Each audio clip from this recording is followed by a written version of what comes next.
Hey everybody, this is part 2.5 of the What If Deku Was the Son of Stain.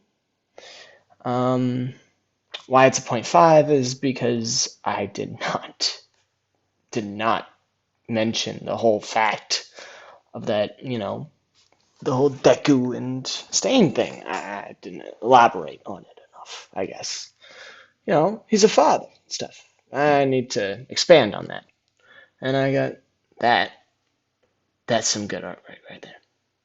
Beautiful. Uh, Pretty nice. The bandages though. Yeah, the bandages are inherited by his father. They're actually, in this timeline, are going to be his quirk. Um, he wears those as a symbol of what he means. Stain. It's part of his name. Stain and bandage. Put bandage on stain. That's probably not right. The point I'm trying to make is that he actually leaves. Deku actually uses those to cover up his scars that he gets during training because he doesn't really want people when he goes out to like ask about them. And a lot of them he gets from Stain, so that would be really awkward to be like, oh yeah, I get this from my dad. It's like, oh no, like yeah, it's a really bad conversation all around. And so he wears those around, and the scarf. I don't believe he wears a scarf. I mean, I don't really want him to look like this. I mean, like, it's cool, but kind of nerdy. Plus, when I found that image, I figured out that there's actually a lot of other people that did stuff like this. So just go watch theirs. Honestly, I'm a little YouTuber. It's just my take. Props to them for doing it way better than me, probably. If you're here for me, you're here for me. Honestly, I don't want anybody here that don't want to listen to it. So, thing is, the whole Deku and Stain thing, when Stain first takes in Deku, it's a lot more, like he doesn't know how to take care of a child. I mean, he probably took care of him from 2 months before he went off and had to fight heroes. Forgot he was a villain. But and like he barely knew how to take care of a child. He was sitting there feeding him apples and shit. He was like, just go and bite it yourself. Like he didn't understand why Deku was so lazy all the time. It's just damn millennials. I'll stab you and shit. But yeah, Stain is pretty bad at being a father. Some awkward situations arise when he's trying to take care of Deku in the meantime, where he doesn't understand children. And Deku is just along for the ride. He'll do anything he says, but realistically, I don't think he really should be listening to Stain. Stain's like, go get some water and do a 50-mile walk while doing it. Like, he just makes things harder for no reason. Because he's used to that. He's used to being outside. And, with Deku, he doesn't know how to hold himself back. He thinks that, like, a 2-mile run is easy. He could run that in, like, what, 10 minutes? Doesn't matter. But to Deku, all of this is so hard on his body. That's why he wears the bandages too, is because he has all these rips and tears in his body. But Stain once realizes this once he's 10, and he's like, Stain feels bad for, doing this to his son. And he never wanted his son to be in this. That's why he was so, nonchalantly like risking him off, is because he didn't want his son to go into something this, demonic or, serious. And once he actually realizes this is when he turns 12, and he looks something like this. Some great art, by the way. Oh my god. Plus his arm, it's more of his left arm because he blocks stuff like punches and kicks from Stain. And oh my god, does that fuck up his arm. Just blocking stuff. That's why his left arm is like messed up. but it's super scarred. And you see, that's some pretty good art. But yeah, but he's used to wearing a combat jacket. Actually, not a jacket, sleeveless jacket. You know, nobody knows that. Toby, shut up. Combat belt and combat jacket that hold knives and other stuff that Stain wears in the normal manga and the cloak. But yeah, their relationship, it's really awkward for Stain for a while until he realizes that, he's messed up his son. I mean, his son looks so buff by the time he's maybe 12. He looks like that. Can you imagine? I mean, I'd be horrified. Rage in his eyes. When he sees that rage, he sees himself, and he never wanted him to become him. He wanted him to be his own person. And once he turns 12, he says, do it your own way. Why are you listening to me?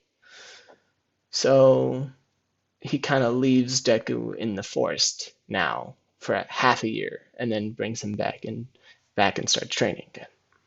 Each year after 12, he would go out in the forest just to find out, just self-discovery for him. He actually read this in a book for parenting. Just let your kid self-discover, and his version of that is to leave him out in the forest. Good parenting, Stain. Great parenting. But yeah, and Deku's just confused. He doesn't. It's self-discovery. What does that mean? I just have to survive. That's it. But these forests are deadly, deadly, deadly. I mean, have you seen the forests? Quirked bears, quirked alligators that can fly probably with a quirk. Have you ever seen a crocodile come at your face with 50 miles per hour? It's not fun. Not fun at all. Florida, goddamn man. Anyways, yeah, so that's really tough for him too. And each time that Deku goes out and he comes back, he seems to generate his own, style or technique. And Stain's really liking the results, and each time he would come back, he would treat him to, a nice dinner that's not, snake skin or barefoot, or whatever, cooking that stuff, And these dinners are very wholesome, he's talking to his dad for the first time in half a year. They're very happy to see each other, especially Stain, because he has nothing to do. He quit killing people a long time ago. Now he just injures them, most likely breaking one of their bones, but, other than that, nothing else. He's really timid now. He'd much rather, spend time with his son than out killing people. He's learned a lot from his son, and the fact that his son is, becoming like him terrifies him. So as that increases, each time that he comes back for the second time on his birthdays, yeah, it gets harder and harder.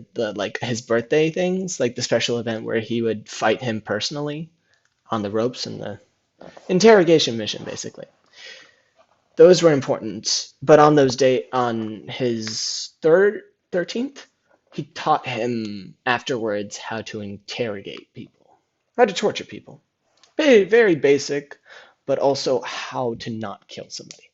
Basically, teaching him how to cover up wounds of other people and, mend them, stop them from dying.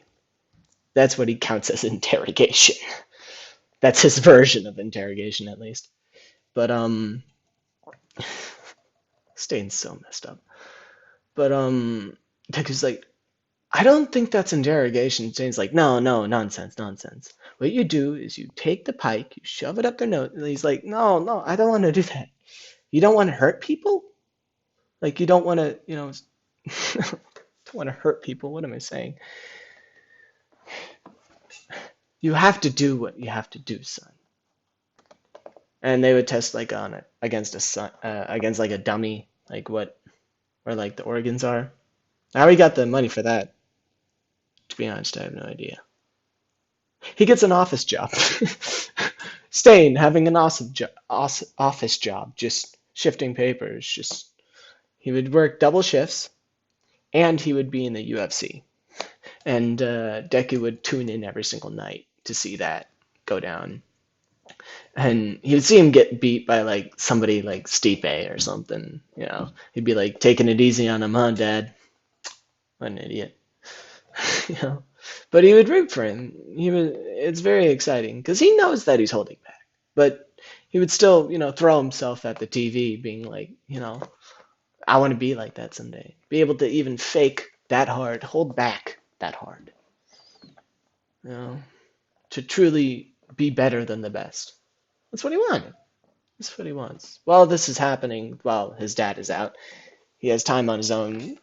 He doesn't spend training. His dad told him to self-discover again. And he's like, oh God, I spent enough time dying and suffering out in the forest with self-discovery. What the hell am I supposed to do now? Hang myself? Like, what else do you want me to do, Dad? Basically, what he does is he starts like, in the shop. He starts making stuff. All these ideas that to make himself better, making these metal arms that would allow him to, pick up stuff. Like things that, like a backpack that would be able to shoot out the metal arms and pick up stuff. They always failed though. And the problem is that he didn't have a proper source of power. It's really hard to find batteries that are able to operate, 30 pounds of 300 pounds of steel and titanium. So yeah, that goes to the floor, but literally it goes through the floor as he was trying to use it. It like smashes through the floor. That's how heavy it is. And he's like, well, it kind of breaks some of the sets. He's like, well, picks up like one of the arms. At least I have something to lift now. Like, starts using that to exercise. And just keeps them around and generally upgrades them. He likes styling them and making them have their own, kind of difference. One has like a bow on the side of it. It's able to shapeshift into a bow. And this one's hollowed out though. So like it would split apart the whole thing and you could load it on like a bow. And others had like grappling hooks and stuff. He generally loved doing that, but the limited amount of time that he had while his dad was out, well, limited, about half a day, but half a day's like half a finger on those types of things, really technical stuff. And, but he throws himself at it. He really does love it. And working out, is good, but he gets bored of it sometimes. And those times of rebellion, Stain also read a book on trying to give motivational speeches. Instantly, he threw that out because, he was natural at it. I mean, have you seen Stain? On his last, when he went out with a bang and had like two villains instantly replace him because of his momental speech. And each time that, because Deku's a natural pacifist, as you know. But when it comes to fighting, he's a scary cat, and he doesn't really love, fighting people. He hates the taste, the feeling of blood in the air, and the nauseousness in your head, and just everything blacking out, and the thought that you can just get killed at any moment terrifies him. He can't handle it, but Stain gets him through it. Some emotional support and, a good speech can get you far, very far. So Stain and Deku, they become, father and son again, even though he abandoned him when he was one. Deku can forgive that. Deku's a very kind person. But all these years of training have started to wear down him a little bit. He's starting to become more like his father in sense of personality. While his father's also been teaching him to conceal your excitement and, play to other people's play to other people's weaknesses. Pretend like you're arrogant. Pretend like you don't know anything. Make people fight you. You know, as long as somebody, as he would say, as long as the other person throws the first hit, you have a great counterpunch at least. He was horrible at quotes. God, was he horrible at quotes.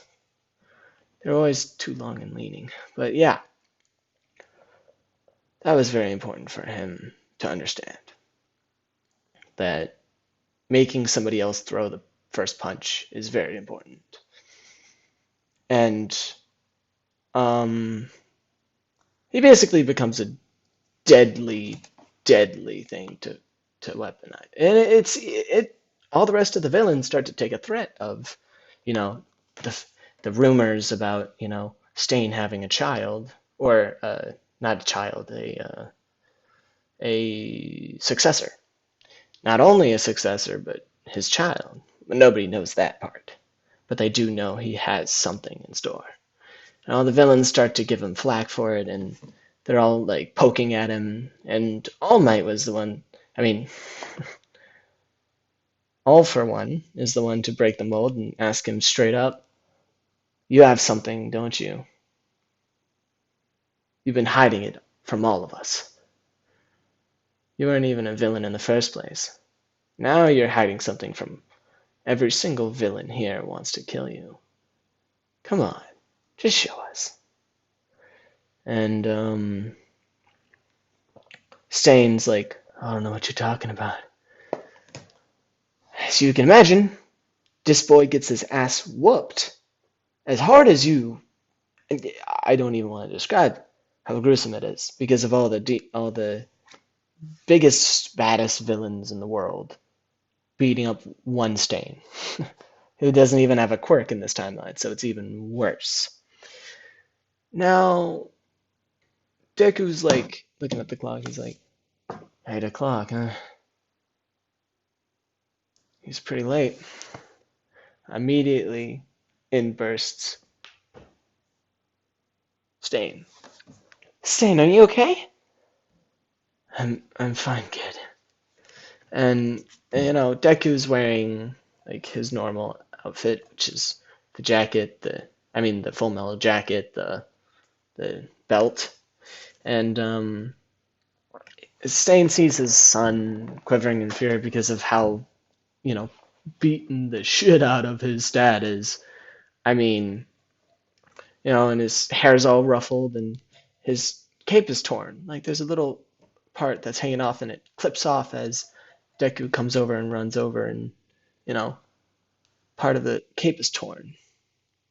And he's pretty beaten up. He's close. He's close to like getting concussed. And Deku, he's surprised by Deku just barely crying and really trying to like pick him up and having one of like the ale bottles that would, heal some of your wounds for you. And some of the bandages that he also had on him. He didn't want his son to worry. He didn't want his son to worry at all. So he did the one thing he had. He couldn't even speak. So he picked him up, took that one piece of scarf that he had and wrapped it around his arm, telling him, "Don't worry, Deku. Everything will be fine. You got me. What matters is people that you love. Not the battles that you fight, not the people that you kill, but the people that you're willing to protect."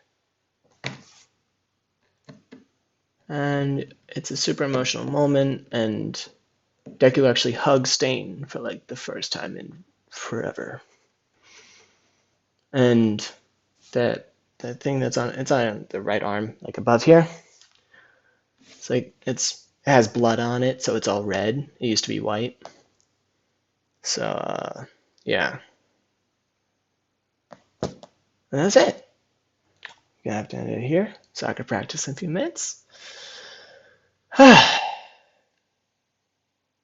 see you guys. Bye bye.